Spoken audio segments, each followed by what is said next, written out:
Hello. Welcome to Kindly Neurodivergent with Kay.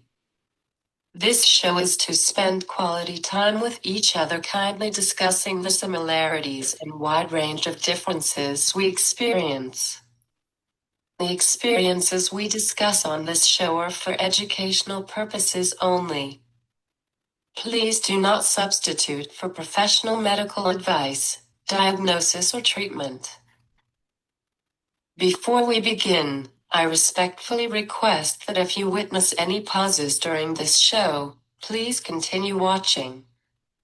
I'm composing a spontaneous comment or question, someone processing their thoughts, in addition to repeating something that was unintelligible or misunderstood. It is natural discourse, and we can choose not to say anything while this is occurring. Today I have Elissa R. Mandel with me. She is here to discuss how motor planning and auditory processing impact speech development in neurodivergent children.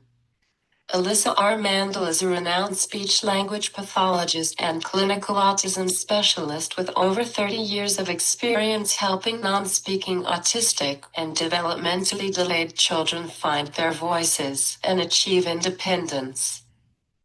As CEO and founder of SpeechWorks by Elissa, communication expert at the Aspie World, co-founder of CLIMBRX, and an expert cast member on the upcoming TV show Legacy Makers, she empowers families with practical, root-focused strategies that turn seemingly impossible goals into real progress. Welcome, Elissa. Thank you, Kay, for that wonderful introduction. It's such a pleasure to be here with you today. You are amazing.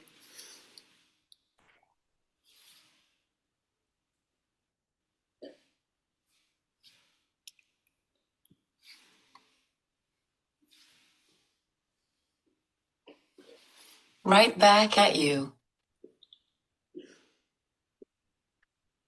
Please introduce yourself. My name is Elissa R. Mandel. I'm a speech language pathologist and an autism spectrum disorder clinical specialist. I've been in the field for 30 years, and I am also late diagnosed myself. I have been searching out the most progressive techniques for 30 years and have combined everything that I've learned into one approach called SpeechWorks by Elissa. Can you explain what motor planning is and why it's important in speech development?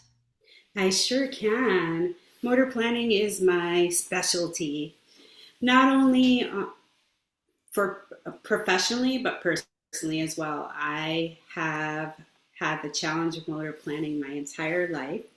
And motor planning is the brain's ability to figure out how to move your body, basically, to move to do something and then actually do it. It's like your brain is writing the instructions to for your body to follow. So let's say you want to wave hello. Your brain has to plan out all the steps. Lift your arm, open your hand, move it side to side, and that's motor planning. Now imagine if your brain wants to wave, but it gets stuck in a step or two. And that's what happens when there's a motor planning challenge. When it comes to speech, motor planning is how your brain tells your muscles for speech. So your jaw, your lip, your tongue, your vocal cords, and all the muscles for speech breathing, how to make sounds and words. And if a child struggles with speech motor planning, especially, they might know what they want to say, but their brain can't send the right message and instructions to their muscles to be able to speak. So it's not that they don't want to talk, it's that their brain is still figuring out how to get the message to all their muscles to get their words out.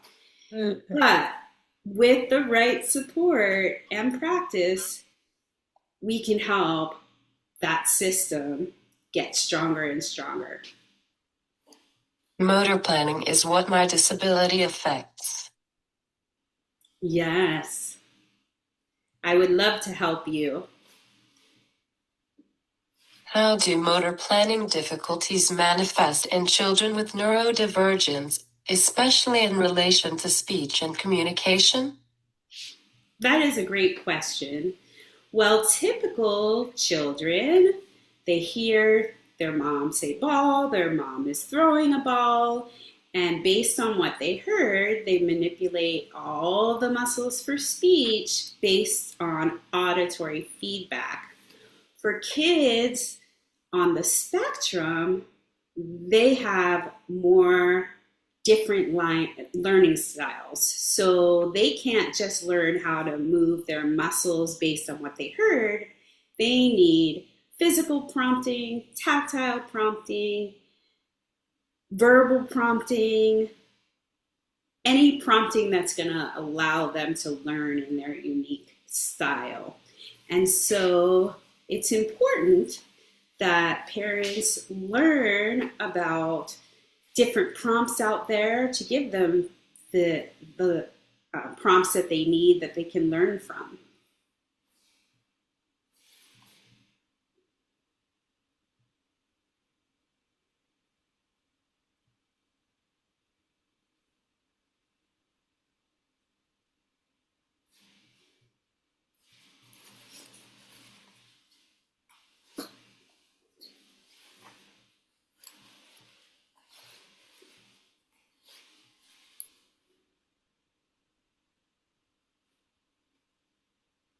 For people unfamiliar, what is prompting?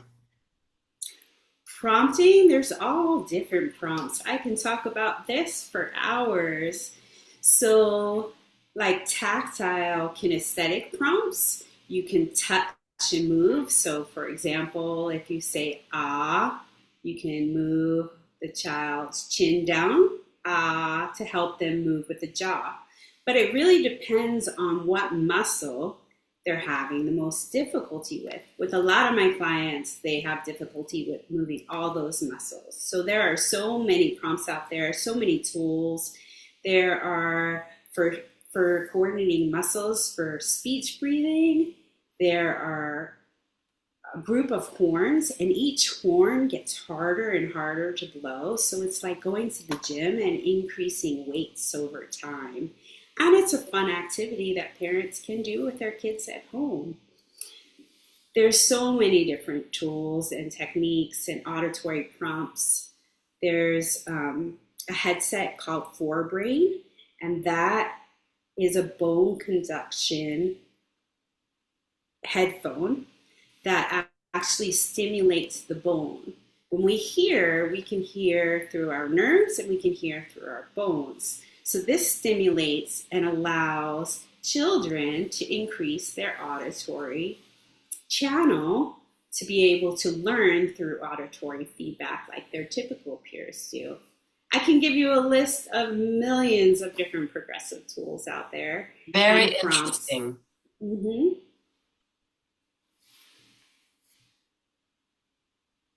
How does auditory processing differ in neurodivergent children, and what impact does it have on their speech and language development? That is a great question. Well, auditory processing is, a lot of people think it's just about hearing, but it's not. Auditory processing is what the brain does with what your ears hear. So a person can hear the signal, their brain just can't process the information. So you can think of it as if your ears are the microphone and you put in information to the microphone, and then think of your brain as a computer. So basically, if the computer is not able to process what you put in the microphone, that's a good example of auditory processing. So if a child has auditory processing difficulties, they can hear just fine, but their brain might have trouble making sense of the words, especially when there's background noise or somebody's talking really fast or really slow, or when they're given directions, especially long, complex directions, they'll have a breakdown. Imagine being in a crowded room and someone is talking to you, but it sounds like they're underwater. That's what it can feel like.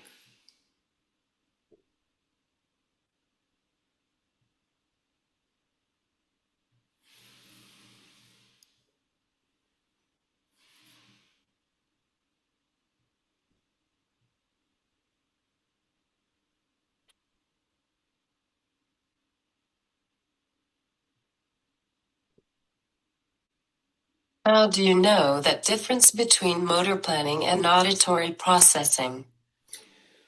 Well, they connect, but they're very different. So, motor planning is moving muscles and your brain telling your muscles where to go, while auditory processing is taking the sound or words that you hear and your brain processes the information. So, with one, your brain is telling your muscles where to go, and the other, your brain is struggling to interpret the information that is heard.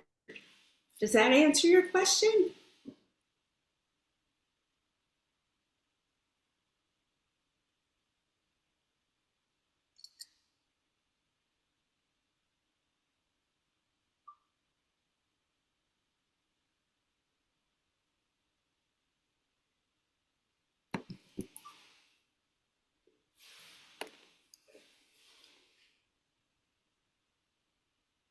Is it hard to figure out what one is the problem? No, man. A client go to an audiologist, and an audiologist will test to rule out that it's a hearing loss first. Once that's ruled out, then they'll do multiple tests to determine if it's a processing disorder. And once they can diagnose that it's auditory processing disorder, they will immediately refer to a speech language pathologist. And that speech language pathologist is the one that treats the disorder. So when a client comes to me after being referred by the audiologist, I will give them a battery of tests in auditory processing. And auditory processing affects reading, so I'll test their phonological awareness skills. Are they hearing sounds correctly? And then I'll test them in memory as well. Can they repeat words? How many words can they repeat?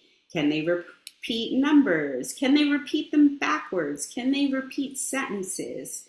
And then after that, and memory is really important for picking up language in the natural environment. So if a child can't remember words, then they're not going to be able to, or sentences, they're not going to be able to learn language in the natural environment by hearing their mom or dad talk and imitating it. Then I also test higher level skills that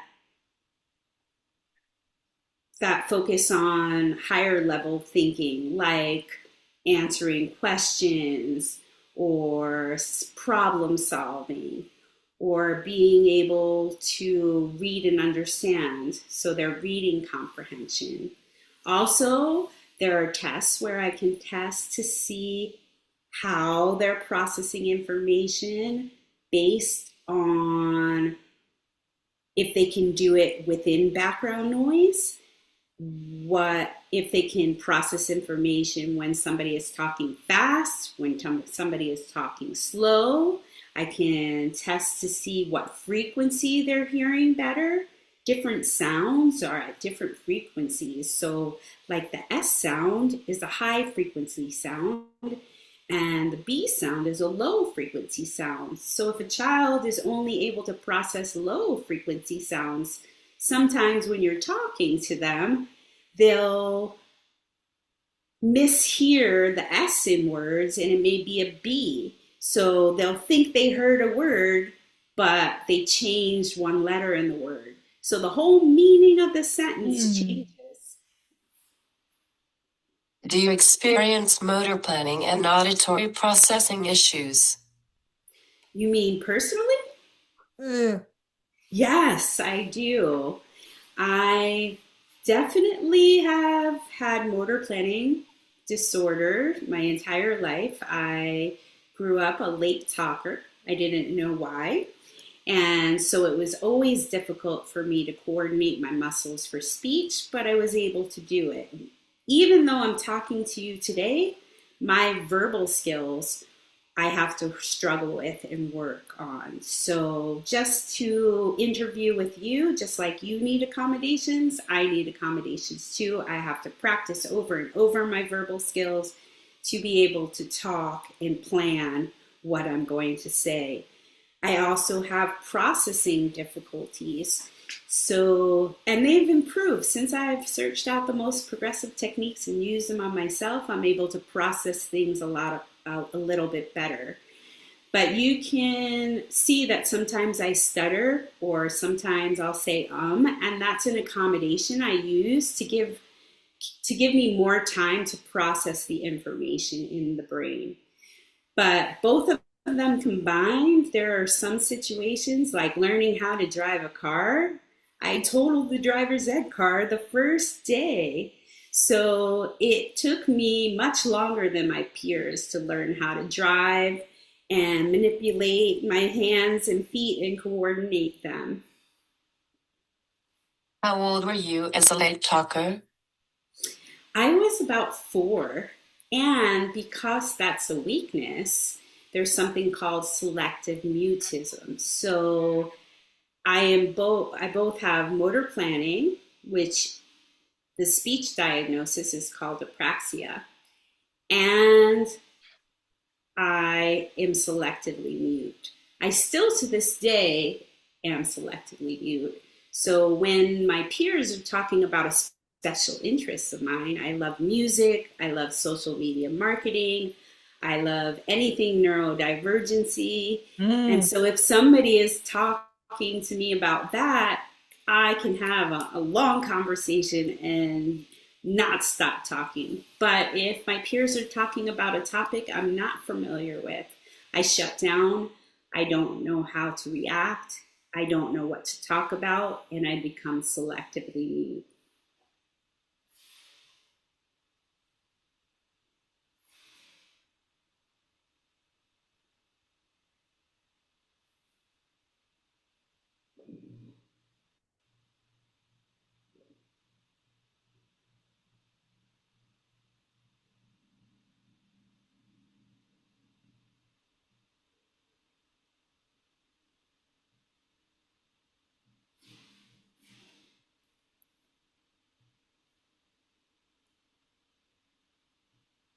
Did you use any form of devices or sign language?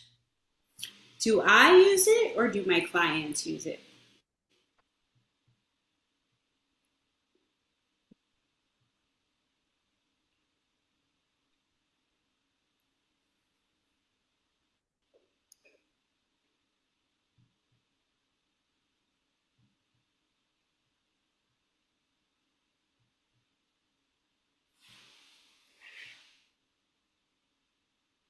As a late talker, did you? No, I just learned slower. But interesting enough, I have always been interested in sign language. So when I was really young, I would run downstairs, especially on Sunday mornings, and watch the interpreter on the bottom of the screen watching church shows. And I've always been interested in sign language, so much so that I actually attended Gallaudet University, which is the only deaf college in the world.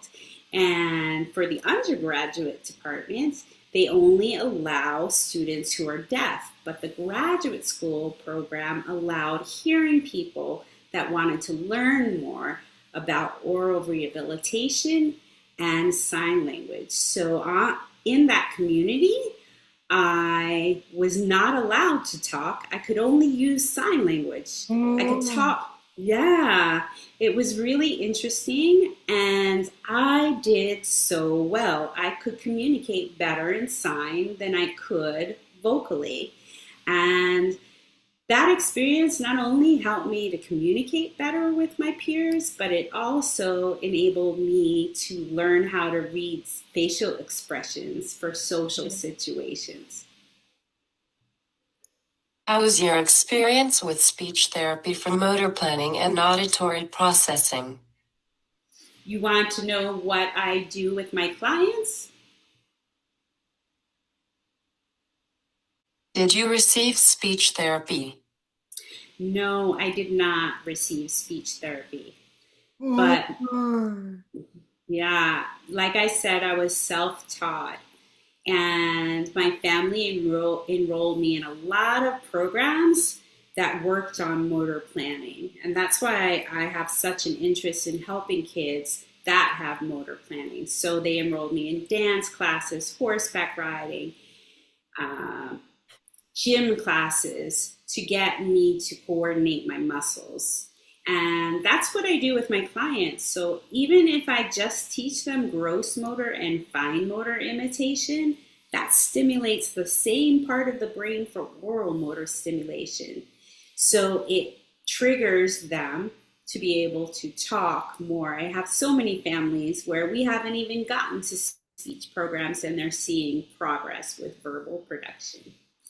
So that's the same Why not experience I speech had. therapy growing up? You did?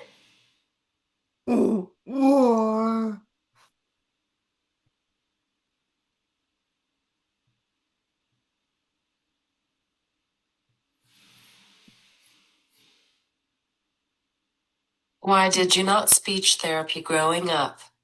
Because at the time I was not diagnosed. So I was born in the 60s. And during that time, a lot of individuals with cognitive difficulties or undiagnosed autism were having lobotomies. That's where they were removing the brain.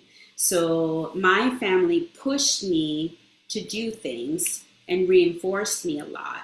So at that time, I was not identified with a problem. Just everybody around me said, you can do it, push yourself to do it. And it wasn't until I became a speech teacher that I started to be able to help myself and educate myself. So my entire life, I was unable to read. I would tell my family I can't read, and they would go and take me for glasses, but that didn't help. So it wasn't until I was in my 30s where I taught myself to read. Before that, I was hiring people to read to me.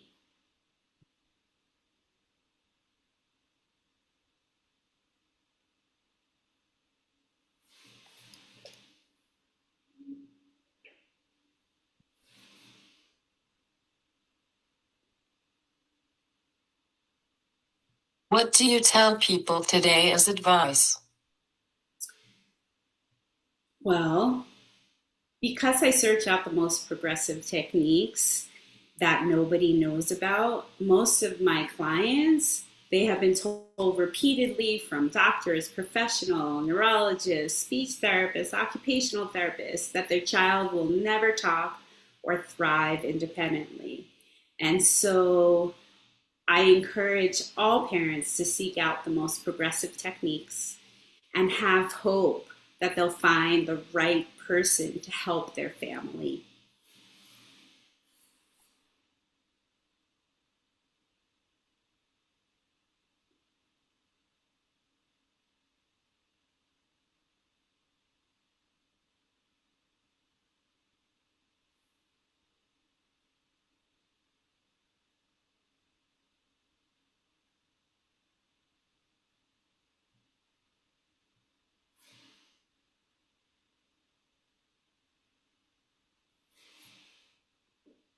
How are those techniques different? Well, they're different because they're progressive, and hopefully in the next 10 years, more and more parents will learn about them. But like I said, every individual has a different learning style. I know for me, I'm a visual learner. So some kids thrive better with visual prompting, some thrive better with verbal prompting, some tactile, kinesthetic, physical prompting. So there are basically tools for everything to prompt and make life easier. Both at Speechworks by Elissa, I've combined all the approaches I've sought out in the last 30 years, and then the new app that I just co-founded called ClimbRx. It's a neurodivergent community for professionals and parents, and it's like a Facebook group just for neurodivergency. And there are progressive therapists on staff, verified therapists, that give suggestions and recommendations to families in need to find out. It is very hard to find this progressive information. You can't Google it easily or find it on ChatGPT. So, but anybody that's listening to your podcast can reach out to me anytime. I'd be more than happy to provide resources in their area. How do you address both motor planning and auditory processing issues simultaneously in therapy to support speech development? Yes, I do. I combine all of them. What I typically do will guide parents on how to push their children through developmental milestones, whether that's motor milestones or auditory milestones. But we target those together, doing programs like motor imitation, clapping hands, or touching a body part. So learning those movements build muscle memory. And then once they learn those movements, then we add an auditory component to develop their auditory system, and we give them a direction, clap hands. Then they don't have a visual model for me. They have to move their muscles based on what they heard. That is how I teach sign language too. For some kids, the ultimate goal isn't for them to communicate primarily through sign language. But by teaching them sign language, it stimulates the same part of the brain to increase muscle memory so that they can learn how to coordinate muscles, their oral motor muscles, for speech production.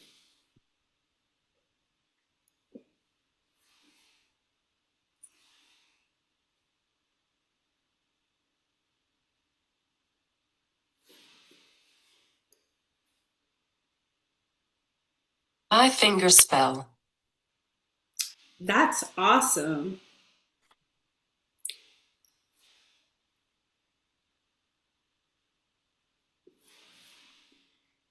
Thank you, Elissa, for doing this with me. It was great to have you on. Please share this talk show with your family, friends, students, and colleagues.